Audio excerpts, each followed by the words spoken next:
de contestar. Existe unha instalación que está completamente rematada.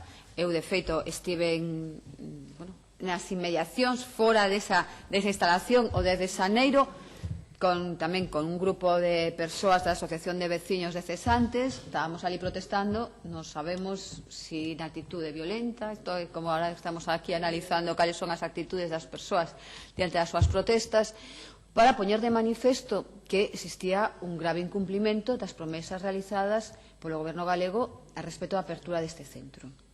Segundo as informacións que temos, no DOGA do 18 de marzo de 2009 foron publicadas as bases de licitación da obra do Centro de Maiores de Cesantes no Concello de Redondela por un importe de máis de 2 millóns de euros. O plazo de execución era hasta 6 meses.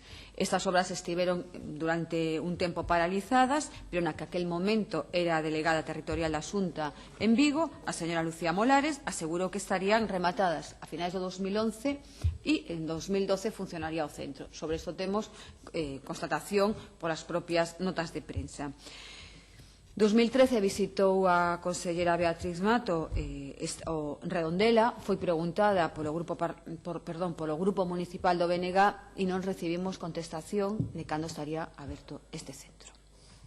Hoxe estamos en marzo de 2014, debatiuse unha proposición de lei presentada polo Grupo Socialista nesta Cámara respecto deste centro e non recibiu o voto afirmativo do Partido Popular. Entón, a verdade, temos certa preocupación, porque se é un centro que está rematado e entendemos que as instalacións, de feito, estánse deteriorando. Vostede pode acercarse ali e ver como se están deteriorando as instalacións da fachada e da valla que cerca a fachada. Entón, estos son 50 plazas, segundo as nosas informacións que estaba planificado. Non sei se é correcto, pode vostede darme o dato exacto, onde o señor Feijóo falou de 6.600 novas plazas. Eu anotei no pleno 6.600 para centros de persoas maiores.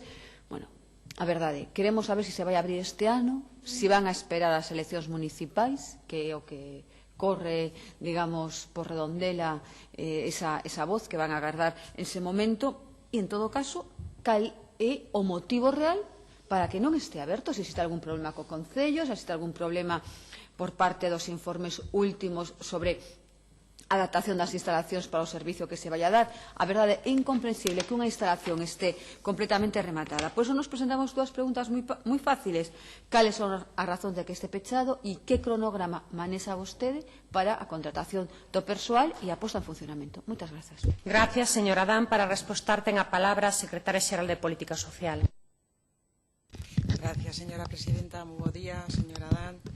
Efectivamente, a resposta é sinxela. E, polo tanto, espero que pasemos pronto á seguinte. Antes que nada, deixar claro o compromiso do Goberno galego de poñer en funcionamento o centro de Cesantes. Os motivos polos cales a día de hoxe non